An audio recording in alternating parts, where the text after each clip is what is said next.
Observe பண்ணுங்கள், எல்லாமே புரிஞ்சிடும். அவ்வளோதான், அதுக்கு மேலே உண்மை இல்லை. வள்ளுவர் சொன்ன பொருள்லே சிறந்த பொருள் வந்து எனக்கு அப்பப்போ ஒரு குரல் சிறந்த பொருள் சொல்லுவேன்.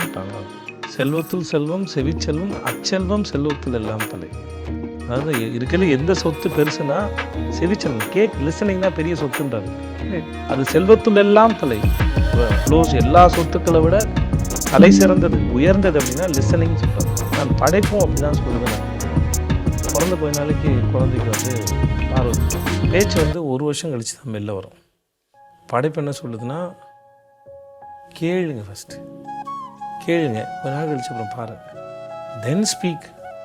உங்கள் படைப்போட சாராம்சமே அப்படி தான் இருக்குது. இல்லாட்டி படைப்பு வந்து பிறந்த உடனே குழந்தை அம்மா அப்பான்னு பேச வச்சிடும். மற்ற மிருகங்களுடைய குழந்தைகள்லாம் இறங்கி ஓடும்போது குழந்தைகளுக்கு ஏன் கொடுக்கல, அது ஏன் அதெல்லாம் அது கத்துது, அது கூப்பிடுது, அதெல்லாம் ஏன் நடக்கல அப்படின்னா அது உங்கள் படைப்பே அதை தான் சொல்லுது. இது நான் நம்புகிறேன், எனக்கு தெரியாது, நான் நம்புகிறேன்.